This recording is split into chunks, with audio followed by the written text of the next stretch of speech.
Local Justice, presented by Elrod Law Firm, serving our community since 1980. Here's your host, attorney Ben Leader.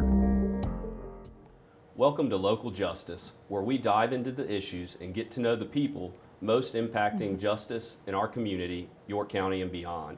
Today, I'm thrilled to welcome a special guest with us who's one of the most reputable family law attorneys in the area, Elizabeth Smith Owen. Elizabeth, thank you so much for joining us. We're glad to have you on the show. Well, it's a privilege to be here. Thank you, Ben. I hope this is not the beginning of the end. If you have me, then it may all be downhill from here, right? No, we're excited to have you. Elizabeth's a partner at Morton & Geddes Law Firm, and she's been recognized not only for her legal skills, but also for a deep commitment to serving our community.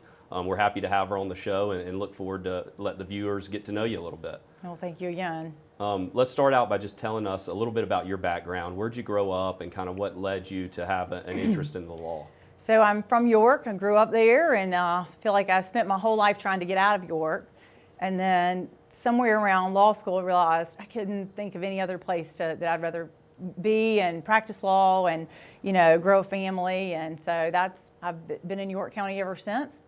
Lived in York until about 6 years ago, and then finally decided as a hardworking mom that the commute back and forth up Highway 5, back and forth to York and Rock Hill was just too much. I needed those extra minutes of the day to either be at home more or be at work more, and just not in between. So have been living in Rock Hill for the last 6 years, and I'm proud to still be in York County, but now be a Rock Hillian. That's great. And I believe you went to College of Charleston for your undergrad. I did. Right? I did. I went to the College of Charleston. I grew up a Cougar at York, graduated York Comprehensive High School, and then became a Cougar at the College of Charleston. So I did marry a Tiger, a Clemson fan. So I've staying in the big cat family. That's right. And so what was your major in college? I was a double major, political science and sociology. Okay. The combination of politics, I love that part, and then human behavior of sociology was a fascinating combination for me. That's great. I studied political science as well, and I remember going into my senior year, I felt like my paths were either go teach or go to law school. It didn't feel like there were a ton of other options out there for poli-sci majors. And so did you know law school was what you wanted to do all along? Or? So I did. An interesting story there, but I'll tell you about the kind of the panicked moment my junior year of college, where I'd spent my whole life wanting to go to law school. And then I thought, what if I don't get in? The LSAT started to freak me out a little bit, and I wasn't the greatest test taker. And so I knew I had this sociology background, and I thought maybe I could be a gerontologist. And so, funny, but I did feel like for a period of time I enjoyed old people. Maybe that's because my father was a little bit older than my friends' fathers. And so I actually did an internship at a retirement community in Charleston, and then realized very quickly that yes, I did want to go to law school, and I would do anything I could to be able to study for that LSAT and be successful and to get in. And so here I am. And that led you to South Carolina Law School down in Columbia? It did. A little bit of a detour. I did my first year at law school in Michigan, and then transferred to Carolina for my second and third year, but definitely the winters are a bit better here. And I believe after law school, did you go and immediately clerk with Judge Alford? I did. I wanted to get that experience, and very grateful that I did. It was a wonderful, Judge Alford was a great teacher. He spent time with all of his clerks, teaching us and introducing us to the bar, which was really critically important to starting your career, to see. He would never say this, these are my words, you get to see the good, the bad, the ugly, right? That's exactly you see right. So many different types of cases and meet so many different lawyers from all different walks of life across the state, and it was really a great experience. And I encourage everybody to clerk, because you can never replace that type of experience, and you get it in such a tight window of time of a year. I could not agree more. One of the best years of my life was clerking with the late Judge Hayes, That's right. Who I just admire so much, and he was such a good role model and mentor to me. And I got to spend a lot of time with Judge Alford, because their offices were right there next to each other, and they both kind of take on the clerks together. And they do. It's just a really special relationship that you form with the judge. I love that year. Spend so much time together, traveling around the state, eating together, traveling, all the trips back and forth to Union down Highway 49. Oh, yeah. Judge Hayes was right there with Judge Alford all the time, and just their collaboration and being able to discuss the law. It was a great year. Wish I probably could have extended it, but glad that I didn't. I was ready to get out and That's right. make my own I path. think we all wish those clerkships could just go on indefinitely. Man, if we could go back now and realize like just how great we had it. That's exactly right. So we strongly encourage any law students out there True. to seek out any clerkship you can find. It's well worth it. So you're clerking for Judge Alford. You're going to transition to private practice. Was family law immediately what you started doing, or? I was always interested in family law and criminal defense. Was always fascinated with that. I think that was the sociology background, just human behavior. And, you know, I kind of laughed and think, well, yeah, I grew up with, you know, my parents, and my parents still married. They were married almost 49 years. My sister and I, it's like 2 kids. I said, but it's the kind of the imaginary picket fence with 2.5 kids and a dog. So I must have wanted to go into family law at that point in time. So I've always been fascinated by family law.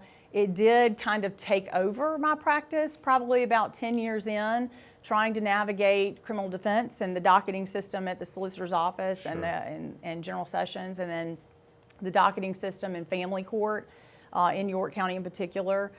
They don't necessarily jive. They're not great partners, and so the demand of things in General Sessions and the call of a case there, or when a plea was offered, the deadlines that were oftentimes imposed did not really complement. If you've got a family court case that's been docketed for 2.5, 3 months, people have been waiting, if not longer, for a trial. General Sessions obviously trumps family court in terms of the hierarchy of courts, and so the demand of family law just continued to practice. So I kind of stopped doing criminal defense work, which wasn't really an intentional decision. It just kind of happened over time. Well, and I know you built such a good reputation within the family law realm too, that the demand for you went way up during that time too. Well, I'm very blessed with work, and I'm very appreciative of the people who trust me. Very appreciative of the referrals that I get from lawyers. Those are the greatest compliments, because they're people who trust me with their clients, who trust me with their friends, and that's ultimately, the work that I want to do. Well, that's great. And you've built such a wide-ranging and impactful practice. And in fact, in 2019, you were honored by the Leadership in Law Award by South Carolina Lawyers Weekly, which is a big deal within the legal community. And that award goes to people who make extraordinary contributions to both the profession and the community. And so it's good to see that you're recognized for your legal work and the work you do in the community. And want to talk a lot more about family law itself and some of your specific practice areas in the next segment. We're going to take a quick break from our sponsors, and stay tuned, and we'll be right back with more local justice. Thank you. Thank you. As soon as I contacted Elrod Pope, they handled everything. Without Elrod Pope's help, I'd have been paying hospital bills for years to come. Elrod Pope just took the stress and they put it on their table and took it off mine. Coming to Elrod Pope, I didn't have to worry about anything. Everything was taken care of. It put me in a real calm state because I had someone on my side. I knew that I was in the right hands. It felt great. Hi, I'm Ben Leader, and welcome back to Local Justice. Today we're honored to have with us Elizabeth Smith Owen, one of the most reputable family law attorneys in York County. She's graciously sharing some insights about her life as well as her practice, and we look forward to taking a dive into that next. Now that we know a little bit about your journey to Morton and Geddes and to the family law world, let's talk about some of the commonly asked questions we see and hear about family law. I think it'd be helpful for the viewers to first know kind of what all different components your practice family law includes. I think a lot of people just assume divorce attorney, but there's so much more than that. Sure. So divorce is a big part of it. We do a lot of divorce work. We do a lot of modification work. So modification being that when you go to court for the very first time being never been divorced before, or if you have a custody matter, a child custody matter, if you've already been to court and determined that, and you want to modify something from a prior order, whether it's from a divorce or just an initial custody determination, the law says you have to have a substantial and material change of circumstances. And so we see a lot of those cases where I used to tell clients, okay, if your children are 2 and 3 years old, how fast do they outgrow clothes? Very quickly. So we're trying to craft a resolution in their case that's going to help them, live all the way through, or help that family all the way through those kids graduate high school. And it's really impossible because they outgrow things. And so they're probably going to outgrow a court order Hopefully not. Hopefully in collaboration and co-parenting with a spouse or a ex-spouse or a parent, you're able to kind of work through those things. But oftentimes we have people who call and say, hey, look, my job has changed. I'm not making as much money as I was laid off. How do I get relief from child support? Or, I need to move to Charlotte now because my job is requiring that I come back into the office, or I'm now remarried and my new spouse has these children in this custody schedule. So there's all sorts of situations that people find themselves in where they're needing to revisit the old court order, not for bad intentions or anything that's bad in life. It's just, how do I navigate changing this? What does that look like? And does this account to a material or substantial change? And that's very, very fact specific. And so it's very hard to define what is material and substantial. Sure. So we see a lot of that. Obviously, a lot of child support cases. People are getting married at lower rates. And people think for a divorce lawyer, that's not good, but there's still a lot of work there. If you're not getting married and you're still having children, then ultimately those are a lot of cases. In South Carolina, a child born out of wedlock is presumed the custody of the mother. And so I oftentimes encourage fathers, and they say, well, we're getting along. And I'm like, well, and they say, well, I'm on the birth certificate. Well, the birth certificate is a birth certificate. That doesn't say you have custody of your child. So you ultimately want to be able to establish your rights, and even in situations where you are getting along with your co-parent. So there's all sorts of situations that people come into why they would need a family lawyer. I also enjoy doing prenuptial agreements. That's a very satisfying part of my practice when people are contemplating marriage. They also want to be protective of the things that they've acquired prior to marriage, whether it's retirement, wealth of some form or fashion, whether they've inherited it or they've just worked a long life and want to protect it. So that's a great point. In prenuptial agreements, a lot of times I feel like you hear about on the second marriage somebody may have, but they're not contemplated a lot on the first marriage. Do you think that's something that everybody should be considering if they're considering getting married? Not necessarily. Okay. Not necessarily. It depends. When my husband Henry and I got married, I'm like, hey, what you're getting with me is a whole lot of debt, but I hope that you see the future and a lot of hope. Getting married doesn't necessarily mean that you need to have a prenuptial agreement. What do you want? What are you trying to protect in a prenuptial agreement? That's usually my first question: is what are you trying to protect? Sure. Tell me what you're trying to prioritize, so we can decide whether or not a prenuptial agreement is ultimately good for that potential client or not. Where I see a lot of prenuptial agreements, or where I recommend them, oftentimes are second marriages later in life. Mm-hmm. For people who have lost a spouse or have a second marriage in which they're, they may be 70 or 80 years old. Don't laugh, 80 years old. Lots of people Sure. are, I see that more than what people think.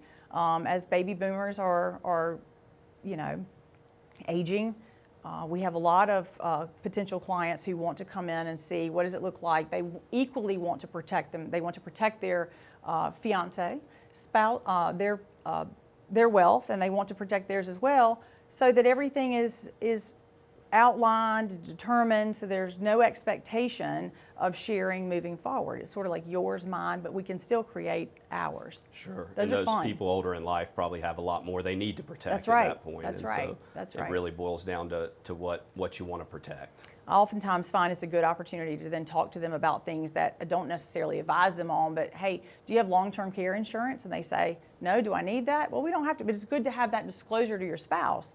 If you're 75, 80 years old and you haven't asked your potential spouse, do you have long-term care insurance, or do you have insurance, or you clearly got Medicare at that point, but you have a supplemental policy. What are those things that creates conversations to have? I had somebody not too long ago say, thank you for the information. We've decided we're just going to go risky business and we're going to get married without it. But that's okay. They've Mm-hmm. made an informed decision about what their future looks like, and that's what we're here for. That's right. As you know, my wife practices family law as well, and you've been such a great mentor to her as she's kind of come into South Carolina and been so gracious with your time and knowledge. And every time we're out and about and we are introducing ourselves to people, somebody will ask her what type of law she practices, and when she says family law, there's always this reaction that they have. I guess my ultimate question is, it's such a personal, it can be such a personal line of work. You know, how do you leave it at the door and turn it on and turn it off, and how do you react? I'm sure you're accustomed to receiving that same sort of response in the community and out and about. And there's no eloquent response. I don't know. And people who can turn it off and turn it on, then they have something that I don't. Sure. I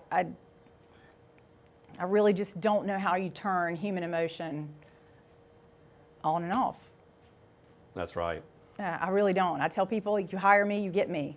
You get me. Why does it cost so much? Because I'm worrying about your case all the time. At 3:30 in the morning when I'm waking up and wondering, did I turn the alarm system on or this or that? I'm thinking about your case.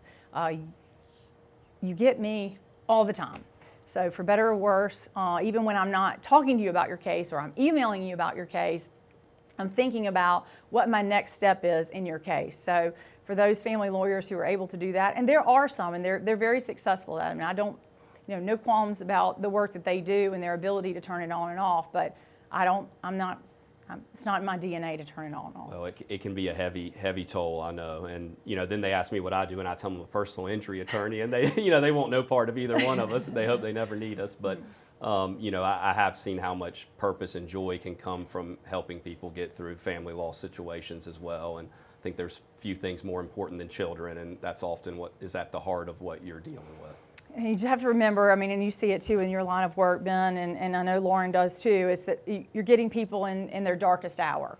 And they're not usually, and this is, certainly no negative to my own clients, but people generally they're not getting an opportunity to be their best selves at that moment because they're dealing with so much, whether it's trauma, just stress, the anxiety associated with, your foundation is cracking. You feel like your foundation is cracking. So ultimately, you're not seeing people at their best, so they're not oftentimes giving you their best. Sure. And I think that's the hard part, is that you can oftentimes, you're getting the brunt of your clients' frustrations and their frustrations with the law. The law can be very frustrating in our shoes to be able to navigate. I didn't make the law.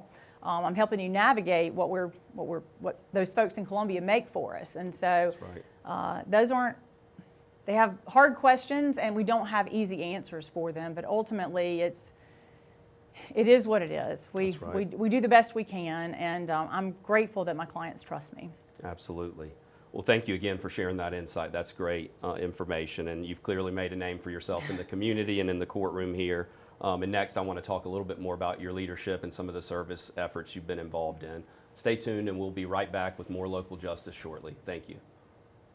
As soon as I contacted Elrod Pope, they handled everything. Without Elrod Pope's help, I'd have been paying hospital bills for years to come. Elrod Pope just took the stress and they put it on their table and took it off mine. Coming to Elrod Pope, I didn't have to worry about anything. Everything was taken care of. It put me in a real calm state because I had someone on my side. I knew that I was in the right hands. It felt great. Hi, and welcome back to Local Justice. I'm Ben Leader, and we're here with Elizabeth Smith Owen, and look forward to diving into our last segment with her. Elizabeth, thank you again for joining us on the show. This has been fun. Thanks for having me. It has been fun. In general, what do you think maybe some of the biggest misconceptions are about family law or being a divorce attorney? How much time do you have, Ben?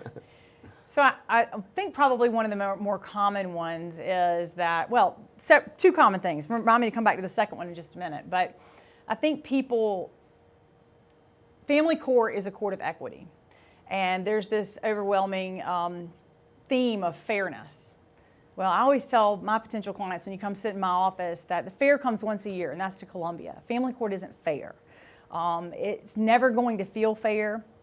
And it's not fair. The fact that you're going through a divorce or you're fighting over custody or, having to go back through litigation when you've already been through a traumatic time in your life and maybe earlier divorce, it just doesn't feel fair. It's expensive. You feel vulnerable. You feel out of control. And I think that when people constantly think that fairness is going to play into it, you're always going to be disappointed.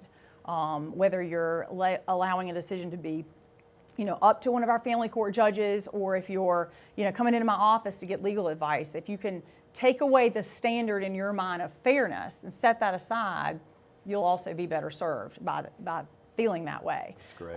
You know, it is a court of equity, and the court is trying to do the very best they can to make things equitable. It's not equal, it's equitable. Those are important distinctions. That is very important. And so I think that's one thing, especially in cases where there's fault, where there's adultery. People think that no one's going to make somebody wear a scarlet letter. Sure. That's not what the law allows or requires. And so nobody's going to be, you know, there's not going to be this moment of reckoning that I think people think there's going to be. I tell people the only way you win in family court, and this is terrible, and I can't believe I'm actually saying this on air, but is if you keep more money in your pocket than in mine. Because it doesn't have to be expensive. If you're willing to keep an open mind and prioritize the things that are important to you, then you're able to have more control. And, you know, I'm thankful that I have work, and, you know, I don't have to make all the money on that one case. I certainly don't. And it gives me great pride to know that we've crafted resolutions for people in which they've been able to have some control in their future and how they're going to, whether it's co-parenting or how they're going to operate moving forward or control the assets that they do have, you know, in the future. So I think fairness is an expectation that people should set aside. That's a big misnomer. And the other one I said come back to it, and I can't even think what was the other thing I was going to say. That's all right. Oh, well. You I'll come back to it in a included minute. a lot of good stuff in there. and I'll I think interrupt you in a minute with that, that's probably. perfect. That's a great distinction between fairness and equity and equitable, and you know, having that expectation going in is so critical, I think. It is very, very important. Whenever we invite a guest on the show, we try to find the best and brightest, you know, attorneys we can in this area to provide insight to the viewers, but also people that are invested in the community. And one of the things I've always respected about you is your ability to be so involved and so invested while also being such a busy lawyer, present wife, and mother as well. And so just some of the things you've been involved with. You've been a municipal judge here. You've been president of the York County Bar Association, numerous boards, founding chairperson of York School District 1 Education Foundation, running of the Turkeys 5K. You're even a Liberty Fellow as well. Can you just talk a little bit about how the public service you're involved in has helped shape kind of your legal career and just your viewpoints on it? Well, I tell my kids, and they hate this speech. Think I have a speech for everything, or they tell me I do, that, you know, everybody can be put in one of two categories. You're either part of the problem or you're part of the solution. So be part of the solution. So you see things that need to be done, be a solution-oriented person, and if something's needed, then do it. And that can be exhausting and tiring. I think I was raised by sort of the Jimmy Carter mentality. My parents, long-standing, deep-rooted Presbyterians, where you do what you can for as long as you can for the people that you can, and that's just how I was kind of raised to do what I can in my community when I can, with all my skills and talents. Got this one life, so you know, live it up and do the very best you can. So that can be exhausting, and I'm learning at 45 years old that you know, you can't be all things for everybody, and so I'm trying to figure out how to do things where I can be the most effective and to be the best possible person I can and the best solution for that problem and not everybody's problem. That's great. Well, you're doing a great job of balancing it all, work, life, and family.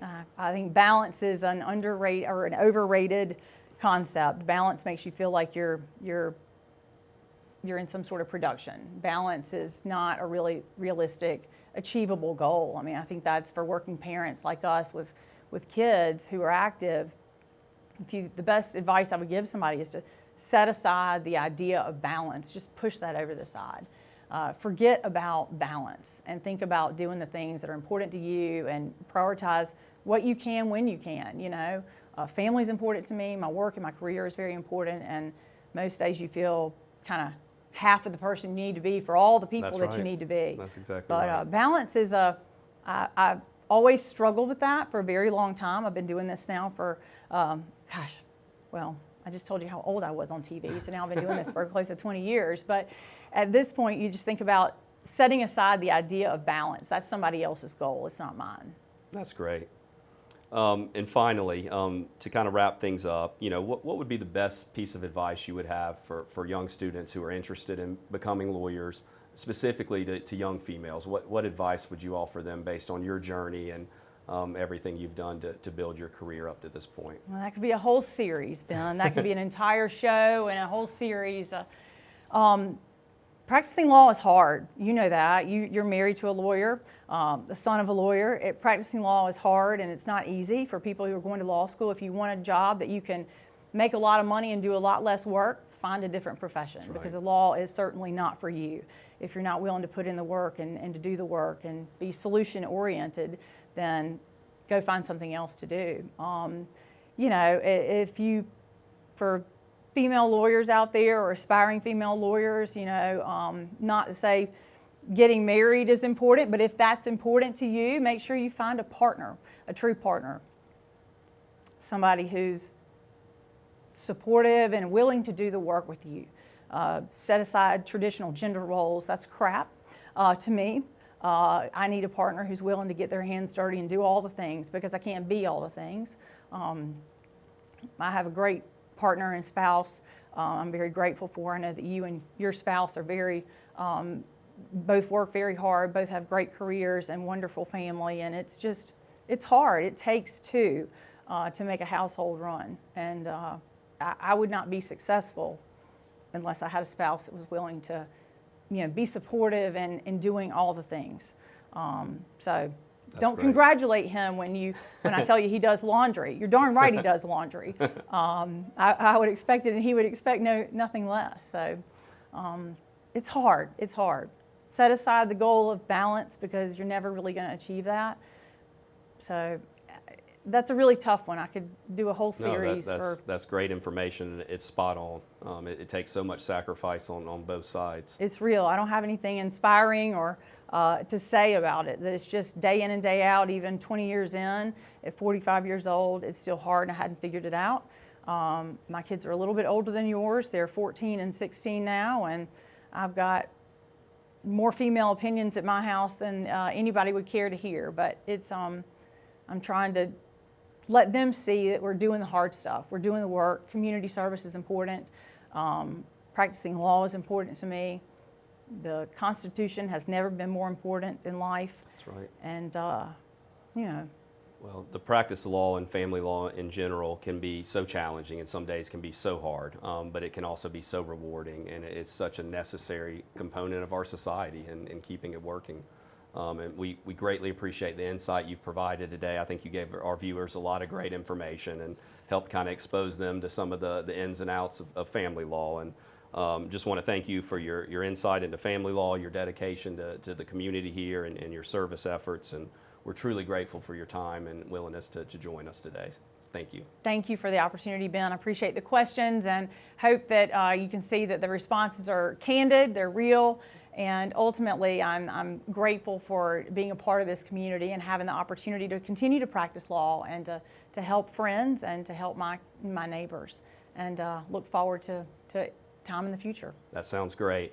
Well, thank you all again for joining us, and a special thanks to Elizabeth Smith Owen for being our special guest today. We look forward to seeing you next time on Local Justice. I'm Ben Leader, and thank you again for joining us. Oh. All right. That last part. As soon as I contacted Elrod Pope, they handled everything. Without Elrod Pope's help, I'd have been paying hospital bills for years to come. Elrod Pope just took the stress and they put it on their table and took it off mine. Coming to Elrod Pope, I didn't have to worry about anything. Everything was taken care of. It put me in a real calm state because I had someone on my side. I knew that I was in the right hands. It felt great.